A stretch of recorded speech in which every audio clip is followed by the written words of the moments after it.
you get charged with like 6 different crimes. Explain how you ended up getting to the point of like getting sent to jail for this. It's because when I tried serving papers, they said it was not a real lawsuit, and so they had to arrest me because if it wasn't a real lawsuit, then you could make an argument I was just being there for the sake of being there, and then that is stalking, like you guys were saying.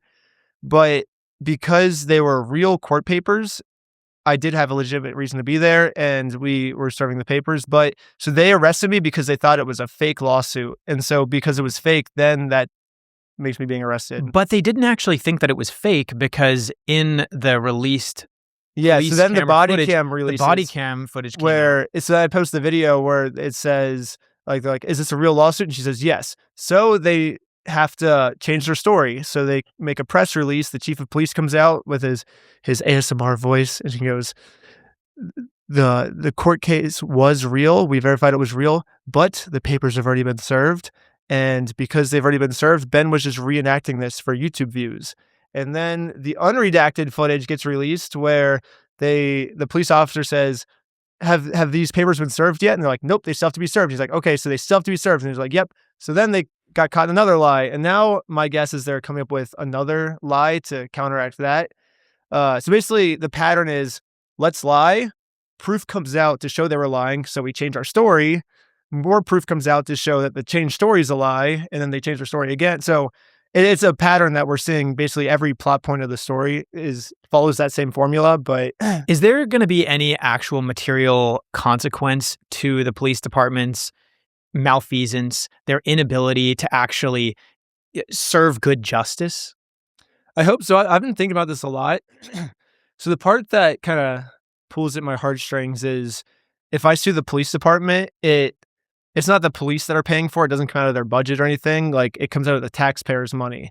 And it's like, why do the innocent taxpayers have to pay me for what happened? It just seems weird. I would argue it's worth it. Like if someone wanted to sue my corrupt police department, if I had it, I would be happy. Like even if it meant that like there was more budget, there's already money being wasted literally everywhere. Not to say that a little bit more budget wasting is a good thing. It's the same way of saying like, oh, there's trash everywhere, I'm just going to throw trash on the ground. Not the same. But I will say, you're a victim of someone spending your taxpayer money.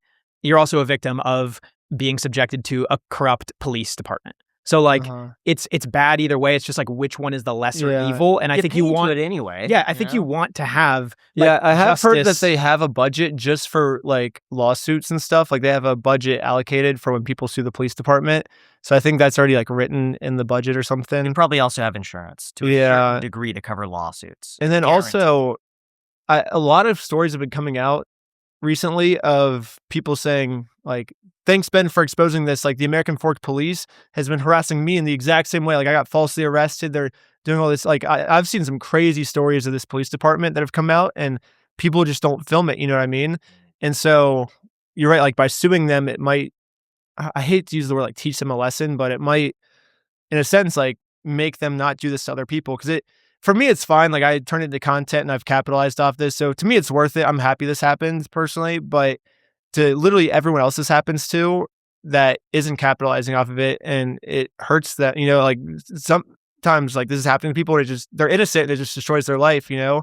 And that makes me really sad. And it makes me want to do anything I can to make sure that never happens again to more people. The problem is when the people that are supposed to be arbitrating or mediating something, like the referee, the umpire, when they're biased, then there's no rules. There's no common language that you can use to try to find equity or equality. And so like the same thing happens with freaking SGA in basketball. Okay, he can flop as much as he wants, but it only actually makes an impact when he's not called on it and he's able to do it as much as he wants. Same thing as 2008. Like a big reason why the recession happened is because all of these like mortgage-backed securities or whatever, they were like rated or, you know, there's 500 data points within it and they were supposed to rate each 500 data points, but they were selective and only rated a couple. We had like a whole episode on this. And so like they would approve them as like very safe investments when in actuality they weren't. It's like the referees, the people rating the thing, like the umpire, the referee, when those people are corrupt, that's when nothing can be trusted. And that's exactly what's happening here. So I'm actually more frustrated with the police department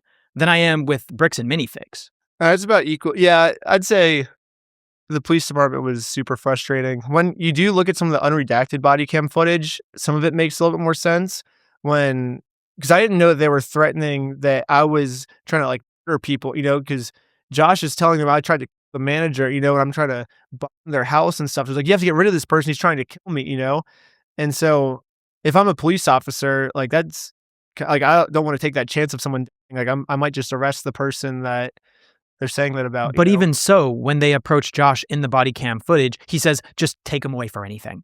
Yeah. He says, whatever it is, just get him away from here. I don't care. Charge him with anything. That does not sound like someone who wants to use justice or like reason or any system of fairness to try to like find the clear truth. When they talk to you, you're very composed and you're very patient. People in the comments were joking in the released body cam footage that you should be called not reckless, Ben, but patient because of your like extreme exhibition of patience with these like insane things that are happening to you. I've never really had like bad encounters with the police. I've had a lot of police encounters and it's always been good. And I guess I've always just been taught, like, if you show the police respect, they will show you respect, And it's always worked like that for me in my life, except for, pretty much this. And I guess like maybe a few other videos, but mostly it's like I show them respect and I expect respect back, but then I just get met with them arresting me.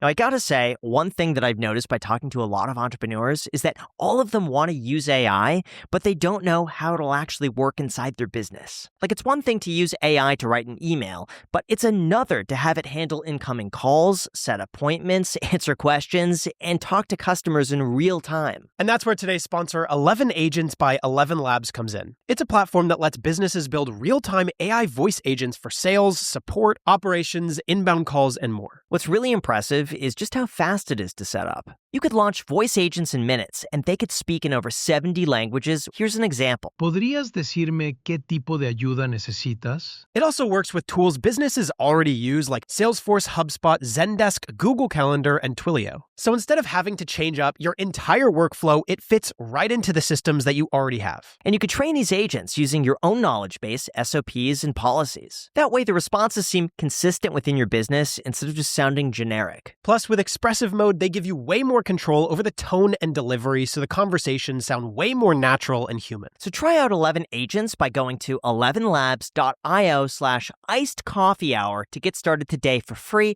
Again, that link is down below in the description. Thank you so much. Now let's get back to the episode.